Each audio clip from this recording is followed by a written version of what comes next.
Welcome back to Let's Talk, still with Dr. Baitek, the School Division Superintendent, Ilocos Sur Division. Doktor, pag-usapan natin ang kaibahan ng programa na ito ng DepEd compare natin sa previous program. Is this better than the previous program? Actually, hindi naman masyadong kakaibahan, pero ang purpose lang naman ng additional years dun sa secondary is to decongest the curriculum. Kasi masyadong congested ang curriculum, little time for each subject area, kaya medyo malasado yung pagkatuto ng mga bata tungkol doon sa dapat nilang matutunan. And so DepEd has thought of decongesting it, and in accordance also with the agreements of different countries on offering basic education for not only 10 years. Kasi sa Asia, tayo na lang natira na nag-offer ng 10 years basic education curriculum. At saka at mayroong dalawa doon sa Africa. All other nations, yung mga progressive nations, more than 10 na kanilang basic education. Kaya pag pinagyaman yung curriculum ng K-12, in fact, yung first year curriculum, meron silang instruction sa amin na kung may mga enrichment na dapat ipasok doon sa curriculum sa first year. Free ang mga guro na mag-enrich doon, free mga principals na mag-enrich doon, at i-inform lang sa kinaukulan kung ano dapat na may enrich doon para mas maganda yung curriculum natin. Talking about teachers and principals, so sa ngayon, sabi mo kanina, kompleto o di kaya enough naman ang mga members ng teachers natin. But dito sa Ilocos, enough ba talaga ang mga teachers natin? Kung may increase ng enrollment, doon nangangailangan talaga yung teachers sa mga eskwelahan. In fact, meron kaming mechanism para malaman kung kulang o excess ang yung excess ng ang guro sa isang school. Meron kami sinasabing na rainbow spectrum, wherein yung mga kulay ng mga school, malalaman mo kung enough yung number of teachers, kung green is just enough, kung yellow meron delikado na, kung red in danger na yun, dapat lagyan mo na ng additional teachers.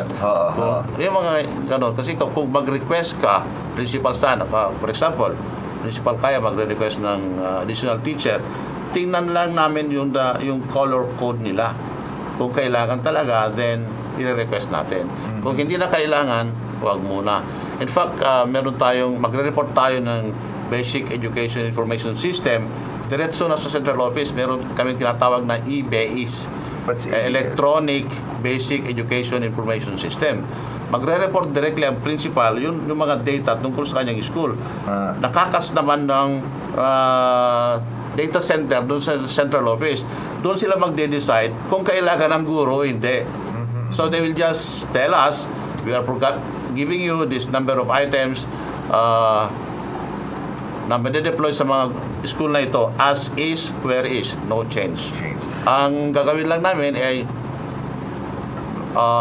i-appoint natin yung guro dapat mapunta doon. Talking about sa public schools, sa mga offices ninyo, Doktor, okay naman na tayo. Kumbaga do we have complete internet for the siyempre lalo na kagaya sa may kayo sa mga request para malaman nyo kung kulang tayo ng teachers so wala. They are also do you also have mga internet connections sa schools? Kung wala, binibigyan namin sila ng pera naman eh. Meron silang maintenance and other operating expenses na ibinibigay, funds. Ngayon, kung kailangan nila yung broadband, kukuha sila ng broadband. Hindi na masyadong mahirap mag-connect sa internet ngayon.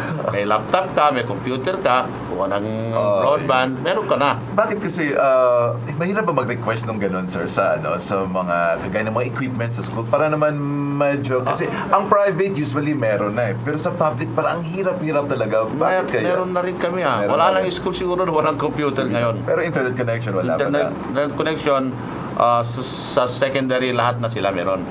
Pero sa mga elementary, yung mga lalaki may pera sila, bibili sila ng broadband, doon na lang, and they report directly to the central office.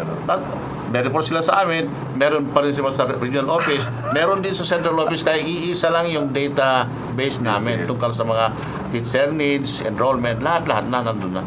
Bakit ganun, sir, no? Ang hirap-hirap. Ang dami nating mga education graduates din, Yeah. no, board passers din. Parang hirap-hirap nilang pumasok, lalo-lalo na sa public school. Bakit kaya? Hindi naman mahirap kung qualified ka at saka kasi pasado ka na sa board, ano, we still have what we call yung RQA, yung sinatawag natin Registry of Qualified Applicants. They have to undergo some assessment. Okay. They have to take English proficiency test. Kung sa college ka noon, hindi maganda yung mga grades mo, of course, yung assessment mo ay mababa rin sa puntos mo doon sa academics mo. Okay. Kaya yung mga dapat kumuha ng pagkaguro ngayon, wag na silang pa easy lang kasi Oo. yung nagre-reflect yung mga grades nila doon sa college, yung sa kinukuha namin yung average. Kung mataas ang average mo, mas mataas din ang puntos mo doon sa Oo naman, di ba? Gusto mo nga maging teacher tapos paano ka lang sa studies mo. Yeah. Gusto mo lang, okay lang parati pasang-awa. Paano ka makakapagturo nga naman, di ba? Pero isa pa, sir, bago tayo mag-move on sa K-12, meron lang kasi akong napansin lately, yung renovation ng mga school buildings sa pag-aayos ng mga bubong, parang late ata natin nagawa. Marami akong kasing nadaanan along the way. Bakit yung iba as of nung May, saka palang... Siguro nakita mo siguro yung Gabaldon building dito sa San Ildefonso, dito sa Santa. Oo. Yun, kasi alam mo naman yung procurement process medyo hindi naman very fast.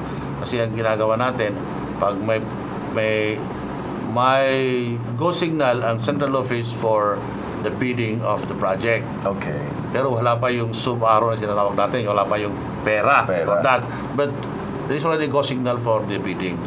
So meron nang nanalo sa bidding, but you cannot give the notice to proceed because there is no money yet. We have to wait for the money so that the notice to proceed shall be given to the winning contractor. Pero okay naman na ngayon? Tapos Okay naman. Hasta kayo mga nakita mo siguro yung mga Gabaldon buildings or restoration lang naman ng mga yun eh. Kasi lalo-lalo na bubong kasi karamihan sa mga yun hindi occupied because they are too old to be occupied. May mga ino-occupy ng mga students naman na dati. Pero yung mga building na yun, gusto ng gobyerno na ma-restore mga yan to its old form, kaya nagbibigay sila ng pera for the restoration of Gabaldon buildings. Okay, thank you so much. But in the meantime, let's move on sa K-12 pa rin tayo na program. Okay, final question before we pause for a break. Ngayon, at first, how did the teachers react about the K-12 program? Will the teachers be burdened ba by the additional teaching load na naman due to the program? Parang kung ako teacher, sabi niya, bigat kasi nadadagdagan na naman yung aking load. Hindi naman sa ganun. Ang mga siguro lang medyo may apprehensions yung mga medyo matatanda na kasi ano ba na naman ito kasi there's a change. Of course, there is always that what we call resistance to change, but through explanations naman at saka yung advantages of the change that has to be undertaken independently. Okay naman sila. May mga nagsasabi, mga matanda na kami, huwag na yung isend sa mga training. Ano ba ang training na yan? But still, they have to, because they cannot implement naman yung curriculum kung hindi sila pa-train. Ano bang sasabihin nila sa mga ituturo nila sa mga bata kung hindi nila alam yung dapat ituro. Kaya they still had to be trained on K-12 curriculum. Tama ka nga, Doctor. Proud of the apprehensions are for these mga retirable na, magre-retire na for this year, mga gano'n talaga yan. Or magre-retire na 2 years from now, mga gano'n.